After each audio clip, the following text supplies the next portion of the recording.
안녕하세요, 에이트빌딩입니다. 오늘은 야 너도 할 수 있어 그 세 번째 시간. 지난 시간에는 이제 건축물 대장, 토지 대장에 대해서 발급하는 방법하고 보는 방법을 간단하게 소개해드렸는데요. 이번 시간에는 이제 건축물 대장과 토지 대장을 실제 사례를 가지고 어떤 점들을 주의해서 봐야 하는지를 좀 간단하게 소개해드리겠습니다. 이 영상을 끝까지 보신다면 여러분들도 저희처럼 전문가적인 코스로 검토를 하실 수가 있습니다. 한번 가보실까요? 첫 번째 사례를 한번 살펴보도록 하겠습니다. 지금 제가 건축물 대장을 하나 띄워놨는데요. 보시면 이제 마포구 서울동에 위치한 건물입니다. 정확한 위치는 저희가 안내해드릴 수 없지만 설명을 조금 드리면은 이제 홍대의 이제 주차장길이라고 불리는 사건의 메인 길에 위치한 건물이긴 합니다. 그리고 제가 그때 지난 시간에 설명드린 것처럼 가장 중요한 내용은 아래쪽 내려보시면 변동 내용 및 원인 부분에서 자세한 내용을 살펴보는 게 중요하다고 말씀드렸는데요. 한번 그 부분에 대해서 살펴보도록 하겠습니다. 변동 내용 및 원인을 보면 2005년부터 무려 2019년도까지 교통지도과에서 위반 건축물에 대해서 표기를 등록했다가 해제했다가 반복을 했습니다. 이렇게 수차례 반복이 됐는데 이 내용을 좀 자세히 살펴보면요. 주차장 1층의 주차장 일부 공간을 임대 공간으로 활용을 하다 보니 위반 건축물로 적발이 됐다가 그 부분을 철거를 해서 원상복구를 하고 다시 주차장으로 사용한다고 인증을 해서 다시 위반 건축물을 해제되고 이런 형태를 계속 반복을 했는데요. 그 이유는 이제 홍대 상권이 특히 1층이 건물에서 임대료가 가장 많이 나오는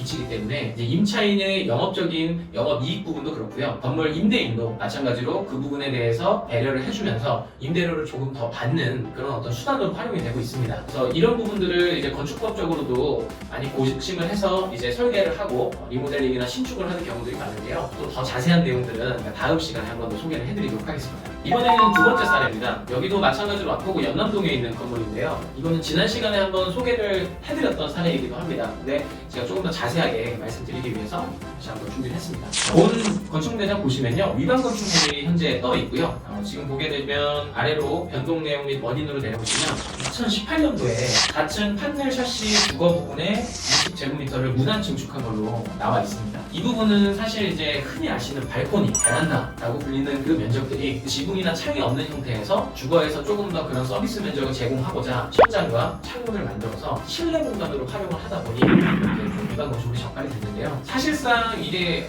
민원이 제기되지 않는 한 적발되기 어려운데 세입자와 임대인 간의 관계 불화 이런 것들로도 적발이 되는 경우가 종종 있습니다. 그렇기 때문에 가장 흔한 사례 중에 하나라고 생각하시면 되고요. 실제로 상가주택의 경우에는 이렇게 사용하고 있는 건물들이 많기 때문에 매입을 검토하시거나 어떤 대출을 검토하실 때 크게 문제가 되는 부분은 아니지만 그래도 어떤 부분이 불법으로 적발이 되었는지는 인지를 한 상태에서 진행을 하셔야 됩니다. 다음은 마지막 세 번째 사례인데요. 정말 이슈가 많았던 사례이기도 하고 말도 많고 탈도 많았던 사례입니다. 어떤 사례였는지 이번에는 좀 자세하게 제가 설명을 해드리도록 하겠습니다. 가보실까요? 제가 지금 건축물 대장과 토지 대장을 준비했는데요. 본 건물도 이제 마포구 서교동에 위치한 건물인데요. 우선 대지 면적을 보시면요. 건축물 대장상 대지 면적은 178.25제곱미터로 되어 있습니다. 바로 토지 대장을 보실까요? 토지 대장에는 면적이 208.9제곱미터로 되어 있습니다. 차이점을 찾으셨나요? 무려 30제곱미터가 차이가 나는데요. 평으로 환산을 하면 약 8평 정도가 됩니다. 근데 이 건물이 거래되던 시점에 8평 정도라면은 시세가 평당 5천만 원이었기 때문에 무려 4억 원이라는 차이가 발생을 합니다. 어마무시하죠. 왜 이런 대지 면적의 차이가 있었는지, 건축물 대장과 토지 대장이 왜 달랐는지에 대해서 한 번 더 자세하게 설명을 해드리겠습니다. 토지용 계획 확인을 제가 준비했는데요. 이 지적도를 보시면 양쪽 코너에 건물이 위치하고 있는데요. 그 옆으로 작은 도로가 나 있습니다. 이 도로는 이제 뒤편에 있는 땅이나 건물로 왔다 갔다 하기, 이동을 하기 위해서 이제 나 있는 도로인데요.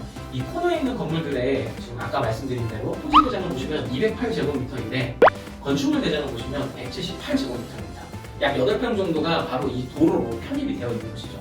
그러니까 예전부터 이제 주위에 통행을 하기 위해서 도로를 쓰다 보니 이렇게 건축물 대장과 토지 대장이 달라지게 된 거고요. 이럴 경우에는 본인의 등기부상에는 권리가 208제곱미터로 표시는 되지만 건축 행위를 할 때는 그 8평을 뺀 나머지의 땅에 대해서만 건축 행위를 할 수 있기 때문에 건폐율과 용적률에 많은 피해를 보게 됩니다. 여러분들의 이해를 돕기 위해서 유사한 사례를 하나 준비했습니다. 용산구 한남동에 위치한 건물인데요. 로드뷰를 보시면 이 오른쪽 코너에 있는 본 건물 옆에 보면 도로가 나 있습니다.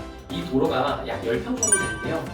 이 도로가 사실은 본 건물의 대지로 되어 있습니다. 근데 실질적으로 건축 행위를 하게 되면 이 10평은 손해를 보는 거고 그 10평을 제외한 면적에 대해서만 건축을 할 수 있습니다. 건폐율 용적률에 대해서 상당히 큰 손해가 발생을 하게 되는 것이죠. 네, 이렇게 세 가지 사례를 저희가 살펴봤는데요. 오늘 내용을 좀 요약해드리자면 총 세 가지 포인트입니다. 첫 번째는 위반 건축물 등재와 해제에 대한 내용에 대해서 자세하게 좀 변경 내역을 살펴보실 필요가 있고요. 두 번째는 현재 위반 건축물로 등재가 되어 있다면 어떤 부분이 등재가 되어 있고 또 이행강제금은 얼마씩 부과가 되고 있는지 이런 것들이 필요합니다. 건물을 매입하실 때 대출에 영향을 주는 부분이기 때문에 꼼꼼하게 살펴봐야겠죠. 그리고 마지막 세 번째는 앞서 말씀드린 사례처럼 건축물 대장과 토지 대장의 대지 면적이 다른 케이스인데요. 이런 사례들이 종종 발생을 하기 때문에 건물을 매입하실 때 중개인 그리고 매입하신 매수자, 매도인 이 3자 간에 면밀한 검토가 필요하고요. 이런 것들이 미비하게 돼서 분쟁이 생겨서 법적인 소송까지도 진행되는 사례들이 있기 때문에 여러분들이 꼼꼼하게 살펴보시기 바랍니다. 야, 너도 할 수 있어. 그 세 번째 시간 이렇게 마무리를 했는데요. 구독자분들과 시청해주시는 분들에게 앞으로도 이렇게 유익한 정보 전달해드릴 수 있도록 다음 편도 기대해주시기 바랍니다. 그럼 지금까지 에이트블팅이었습니다.